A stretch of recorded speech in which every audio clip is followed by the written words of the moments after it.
Bismillahirrahmanirrahim. Halo guys, assalamualaikum warahmatullahi wabarakatuh. Jumpa lagi bersama kami di Marola Channel. Apa kabar semuanya? Semoga sehat selalu, panjang umur, dan diberikan sekian banyak sampai di turunan. Amin ya rabbal alamin. Dan terima kasih banyak bagi yang telah mengklik video ini. Seperti biasa, kami akan memberikan informasi terbaru seputar kasus Vina Cirebon yang pada hari ini sepertinya semakin memanas ini ya guys ya, antara Komnas HAM dengan penegak hukum di Cirebon begitu. Di video kali ini Komnas HAM makin naik pitam dan membongkar habis kekejaman oknum penyidik terhadap 7 terpidana 2016 silam. Dan diduga kuat Ibtu Rudiana CS ikut terlibat dalam kekejaman tindakan tersebut. Sampai-sampai ini, waduh, ini nggak enak juga nyebutnya ya. Itu bulu anunya itu sampai dibakar juga begitu. Ini kejinya ini keterlaluan ini. Ini benar-benar keterlaluan. Nah, oke ya, seperti pakai videonya, mari kita saksikan. Let's go. Betapapun 7 orang terpidana sedang berjuang untuk mengubah nasib mereka, tapi yang terbayang di kepala saya adalah betapa beratnya perjuangan itu. Beda kisah kalau PK digerakkan oleh otoritas penegakan hukum sendiri. Iya. Spesifik digerakkan oleh simpulan Tim Sus Mabes Polri, bahwa hasil kerja Tim Sus itulah yang dibawa ke otoritas Mahkamah Agung mengoreksi proses di 2016 ya. Jadi kita punya penilaian baru. Polri itu tidak hanya menginisiasi proses hukum terhadap orang yang bersalah. Iya. Tapi Polri juga bisa menginisiasi proses hukum untuk mengoreksi nasib orang yang tidak bersalah. Saya nggak bisa membayangkan apresiasi publik kalau itu benar dilakukan, Mas. Bertepuk tangan, dan saya akan penuhi janji saya. Saya akan memberikan apresiasi luar biasa kepada Jenderal Listio Sigit. Iya, mantap itu ya, benar ya. Kesannya terlalu berlebihan. Andaikan itu benar terjadi ya harus itu. Periode berikutnya kasih tuh ke Jenderal Listio Sigit. Kalau beliau dengan segala kerendahan hatinya, keluhuran budinya melakukan apa yang kita obrolkan. Mana hasil temuan Tim Sus? Kita gerakkan mekanisme PK. Berubah nasib para terpidana Cirebon, berubah isi komen para viewers Christian Bridge. Dari yang tadi nyaris tidak ada positifnya kepada institusi Polri, saya yakin akan berubah 180 derajat, banjir bandang apresiasi terhadap institusi Polri. Iya. Perkiraan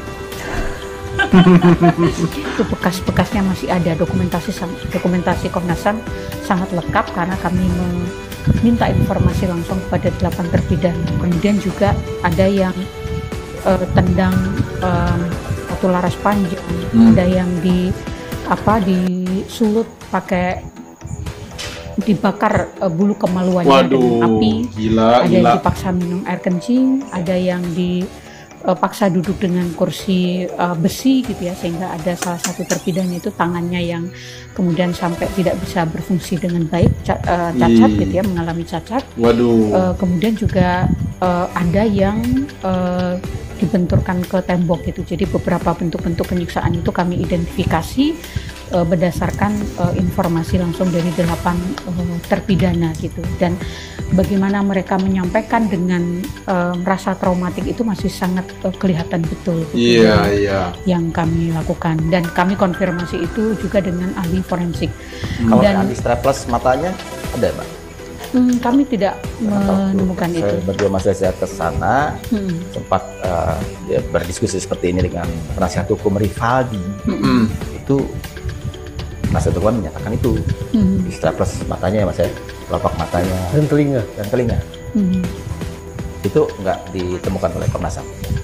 Rivaldi kalau tidak salah enggak, dan kalau tidak salah tidak teridentifikasi yang soal mata dan telinga. Tapi yang bentuk-bentuk yang lain yang saya sampaikan tadi memang itu kami menduga kuat memang itu terjadi gitu ya, karena kami konfirmasi dengan ahli forensik gitu. Dan sebenarnya pada tahun 2016 itu juga ada penyidik yang memang sudah dijatuhi kode etik karena terbukti melakukan ini gitu, penyiksaan pada saat mereka melakukan pemeriksaan gitu. Artinya sebenarnya dari kepolisian sendiri sudah tahu betul ya, meskipun dalam proses permintaan informasi yang lain yang dilakukan Komnas HAM itu penyidik Jawa Barat mengatakan bahwa di Polda Jawa Barat, maksud saya mengatakan itu kekerasan antar tahanan gitu. Tapi kan mereka juga tidak bisa membuktikan gitu.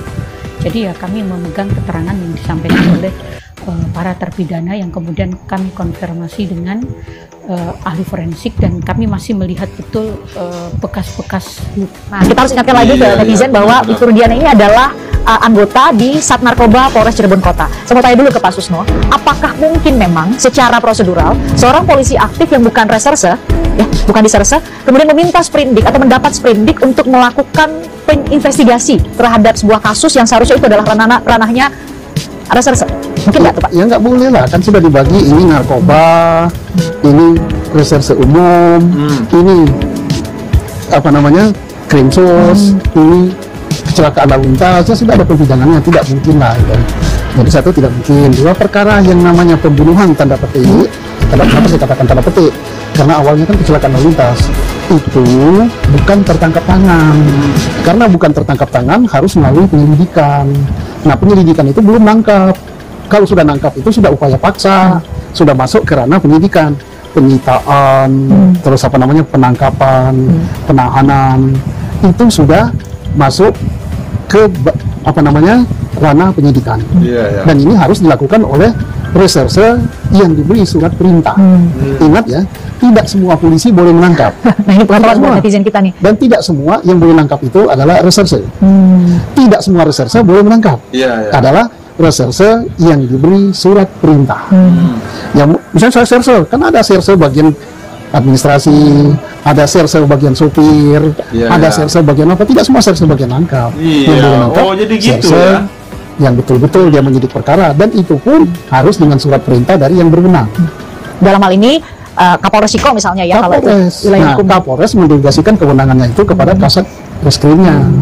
Jadi tidak bisa misalnya saya mau nangkap, saya tangkap dulu terus minta surat penyidikan, ya nggak bisa, ini kan amburadul namanya. Berarti dari tahapan itu saja sudah ada kesalahan prosedur atau pelanggaran yang dilakukan oleh Ibtu Rudiana dan anak buahnya ketika itu. Saya tidak menilai bahwa itu Rudiana karena saya tidak berwenang ya, tapi tanya saja sama dia. Dia nangkap itu atas perintah siapa?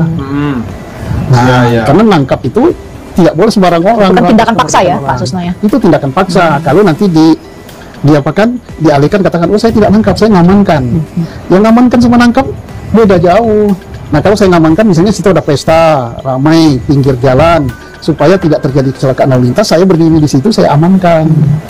Atau saya sedang berjalan, ada orang berkelahi, kemudian yang satunya dikeroyok, supaya tidak dikeroyok, saya lindungi begini. Itu namanya mengamankan. Tapi saya tidak berwenang membawa dia ke kantor, menginterogasi dan sebagainya, ngamankan. Jadi ngamankan sama nangkap itu adalah dua hal yang berbeda jauh, bumi dan langit. Ini nggak bisa berdalih bahwa ngamankan. Mencari-cari dari nama-namanya ini itu siapa? namanya pembenaran. Iya, oke, gila. Saya baru ngeh nih guys.